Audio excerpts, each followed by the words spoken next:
Hello everyone. तो जैसा कि हमने लास्ट एपिसोड में देखा था कि यूहाओ मिंगडे हॉल के सीक्रेट लेबोरेटरी से वहां के मेटल मैन को एक स्टार स्पेशियल वेपन में स्टोर करके अपने पास रख लेता है। और अब इस पार्ट की शुरुआत भी इसी के आगे से होती है और हम देखते हैं कि यूहाओ उस मेटल मैन को अपने पास रख कर वहाँ से निकलने की सोचता है। और जैसे ही वहाँ से आगे जाता है तो उसे फील होता है कि वहाँ पर कोई आ रहा है, इसलिए वो छुप जाता है और देखता है तो वहाँ पर वही अदर सेक्ट का एक डेसिपल आता है जो कि मिंगडे हॉल के डेसिपल्स पर अटैक किए हैं। और हम देखते हैं कि वो वहाँ पर आकर और वहाँ रखे एक जेड पॉट को ले लेता है, जिसे लेता देख यूहाओ सोचते हुए कहता है कि ये लोग भी ना हमेशा ही मिंगडे हॉल पर छुपकर अटैक करते हैं, पर आखिर ये यहाँ पर किस लिए आया है। और ये सब कहने के बाद वो उस बंदे के सेक्ट लीडर के वेश में उसके सामने झाँक खड़ा होता है, जिसे देख पहले तो एक पल के लिए वो डर जाता है, पर फिर जब वो देखता है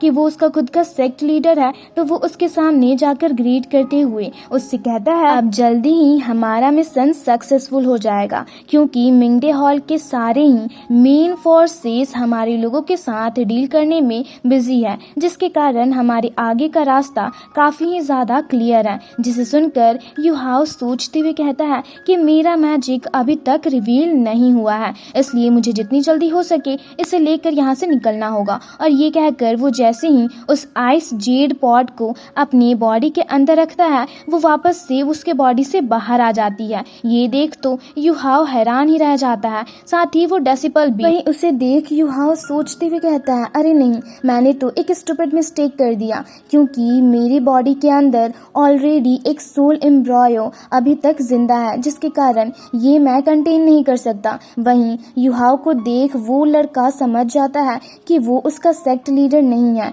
इसलिए वो गुस्से से यूहाओ पर काफी पावरफुली अटैक कर देता है। ये देख यूहाओ अपने आगे उसी जेड पॉट को रख देता है और हम देखते हैं कि उस बंदे के अटैक के कारण वो जेड पॉट टूट जाता है। इसके कारण उसके अंदर जिसके सोल को कैद करके रखा गया होता है वो अपनी पावर का यूज करके वहाँ की जगह को पूरी तरह से फ्रीज करने लगती है और एक स्ट्रॉन्ग आइस ऑरा रिलीज करते हुए गुस्से से कहती है आज तुम ह्यूमंस मेरे हाथों से नहीं बचोगे। जिसे सुनकर एम्पायर बिंग सोचते हुए कहती है ये वॉइस तो कुछ जानी पहचानी सी लग रही है। जिसे सुनकर यूहाओ से पूछता है क्या तुम इसे जानती हो। जिसे सुनकर एम्पायर बिंग चौंक जाती है और यूहाओ को उसके पीछे जाने को कहती है। जिसे सुनकर वो उसी आइस गर्ल के पीछे जाता है और उस लेबोरेटरी से बाहर आकर देखता है तो वो आइस गर्ल ऑलरेडी वहां पर पहुंच चुकी होती है। जहां वो देखता है तो डीन और वो अदर सेक्ट का सेक्ट लीडर आपस में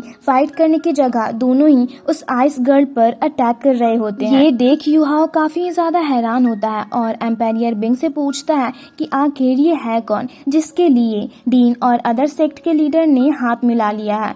जिस पर एम्पायर बिंग उसे बताती है कि ये नॉर्थ वेस्ट के थर्ड ग्रेड किंग्स की लीडर साथ ही 10 सबसे खतरनाक बीस्ट में से एक आइस गर्ल है, पर इसकी अभी करंट सिचुएशन बिल्कुल भी अच्छी नहीं है और ये ओरिजिनली अभी अपने सोल बीस्ट ट्रांसफॉर्मेशन के स्पिरिट वर्ल्ड स्टेट में है। तो इसलिए सील के टूटने के बाद ये वापस से सोल बीस्ट फॉर्म में ट्रांसफॉर्म होना चाहती है, पर अफसोस इसने अपनी ओरिजिनल बॉडी को खो दी है, जिसके कारण इसकी सोल पावर काफी ही ज्यादा वीक हो गई है और इसलिए ये ट्रांसफॉर्म नहीं हो पा रही है। पर एक बार इसने मेरी जान बचाई थी, इसलिए हमें कैसे भी करके इसकी जान बचानी होगी। वहीं दूसरी तरफ हम देखते हैं कि वो अदर सेक्ट का लीडर और डीन दोनों ही एक साथ मिलकर आइस गर्ल पर काफी पावरफुली अटैक कर देते हैं, जिससे एक स्ट्रॉन्ग ऑरा भी रिलीज होने लगता है। आइस गर्ल गुस्से से उनके पावर को ब्लॉक कर देती है। ये देख तो सब हैरान रह जाते हैं और हम देखते हैं कि आइस गर्ल एक आइस स्नो बवंडर क्रिएट करने लगती है और गुस्से से सबसे कहती है कि तुम लोगों ने मुझे हंट करने की कोशिश की है, जिसकी कीमत तो तुम लोगों को आज चुकानी ही होगी। और ये कहते हुए वो खुद को ही खत्म करने की कोशिश करने लगती है, जिसके कारण वो पूरी ही जगह फ्रीज होने लगती है, मानो वो एक आइस लैंड बन गया हो। वहीं आइस गर्ल को ऐसा करता देख डीन समझ जाते हैं कि वो खुद को डिस्ट्रॉय करने की कोशिश कर रही है। ये देख वो और अदर सेक्ट के लीडर उसे रोकने की कोशिश करते हैं, पर तभी एक बहुत बड़ा धमाका होता है, जिसके कारण वो पूरी ही जगह तहस नहस कोलैप्स हो जाती है और हम देखते हैं कि उस धमाके के बाद स्नो गर्ल वहां से गायब होती है। साथ ही डीन और वो अदर सेक्ट का लीडर भी घायल होता है। पर तभी डीन आइस गर्ल को वहां से गायब देख गुस्से से कहते हैं कि मेरे 100,000 सालों का सोल बीस्ट एम्ब्रॉयो इस तरह से डिस्ट्रॉय हो जाएगा, मैंने ये कभी नहीं सोचा था। और इन सब का कारण वो अदर सेक्ट के लीडर को समझ रहे होते हैं और गुस्से से अपने सोल गाइड वेपन के थ्रू उन पर अटैक करने वाले होते हैं। ये देख अदर सेक्ट के लीडर गुस्से से अपने आदमियों को गिव अप करने को कहते हैं और वहां से भागने लगते हैं। ये देख डीन भी अपने बंदों को उनके पीछे उन्हें पकड़ने के लिए भेजते हैं। वहीं दूसरी तरफ हम देखते हैं कि उस धमाके के कारण यूहाओ भी घायल होकर बेहोश हो गया होता है, जिसके बाद हमें उसके स्पिरिचुअल सी का सीन दिखाया जाता है जहां पर आइस गर्ल जाती है तो उसे देख एम्पायर बिंग उससे पूछती है आप ठीक तो हो, जिसे सुनकर आइस गर्ल उसके सामने अपीयर होती है और उससे पूछती है बिंगार क्या ये सच में तुम हो, जिस पर एम्पायर बिंग उससे कहती है कि हाँ ये मैं ही हूँ, पर अभी अभी आपने खुद को खत्म करने की कोशिश क्यों की, क्या आपके पास अपनी सोल पावर को रीस्टोर करने का कोई तरीका नहीं है। जिसे सुनकर आइस गर्ल उससे कहती है कि मेरे सोल पावर को रीस्टोर करना इम्पॉसिबल है क्योंकि मैंने अपनी बॉडी को खो दिया है, जिसके कारण मेरी सोल पावर अनस्टेबल हो गई है और ये कभी भी कोलैप्स हो सकती है। जिसे सुनकर एम्पायर बिंग तियानमिंग से पूछती है कि जिस तरह से तुमने मुझे मटेरियल स्पिरिट में कन्वर्ट करके यूहाओ के स्पिरिचुअल सी में इंजेक्ट कर दिया, क्या उसी तरह तुम आइस गर्ल को भी यहाँ पर नहीं रख सकते। जिस पर तियानमिंग कहता है नहीं मैं ऐसा नहीं कर सकता। जिसे सुनकर आइस गर्ल चौंक कर एम्पायर बिंग से पूछती है बिंगार क्या तुम सच में एक ह्यूमन बॉडी के अंदर हो। जिसे सुनकर तियानमिंग काफी खुश होकर उसके पास जाकर कहता है हाँ बिल्कुल, और ये मेरा प्लान था जो कि काफी ही ज्यादा अच्छा है। जिस पर आइस गर्ल उससे कहती है कि अगर मुझे ये पहले पता होता तो मैं ट्रांसफॉर्मेशन का रिस्क ही नहीं लेती, पर अगर मैं ऐसा नहीं करती तो ह्यूमंस मेरा फायदा उठाने की कोशिश करते। और ये कहते हुए वो उसे ये भी बताती है कि मेरी सोल पावर बहुत ही ज्यादा अनस्टेबल है, जिसके कारण मैं यहाँ पर ज्यादा देर तक नहीं रुक सकती। और हम देखते हैं कि आइस गर्ल की सोल पावर अनस्टेबल होने के कारण अचानक से उसके बॉडी से एक स्ट्रॉन्ग आइस ऑरा रिलीज होने लगती है, जिसे देख वो एम्पायर बिंग और बाकी सबसे कहती है कि मुझे जितनी जल्दी हो सके यहाँ से जाना होगा, अदरवाइज अगर मेरी सोल यहाँ पर कोलैप्स हो गई तो तुम सब के सब मारे जाओगे। पर तभी वहाँ पर गॉड एलेक्स आते हुए उससे कहते हैं कि तुम्हें ऐसा करने की कोई जरूरत नहीं है। जिसे देख आइस गर्ल चौंक कर कहती है गॉड एलेक्स। तो गॉड एलेक्स उसके पास जाते हुए कहते हैं लिटिल गर्ल मैं फील कर सकता हूँ कि तुम्हारा स्पिरिचुअल स्टोन एक्सट्रीमली प्योर है, इसलिए तुम इस तरह से खुद को खत्म नहीं कर सकती। जिस पर आइस गर्ल काफी ज्यादा एक्साइटेड होकर गॉड एलेक्स से पूछती है सीनियर क्या आपके पास मुझे बचाने का कोई रास्ता है। जिस पर गॉड एलेक्स उससे कहते हैं कि अगर अभी मैं अपने ओरिजिनल बॉडी के अंदर होता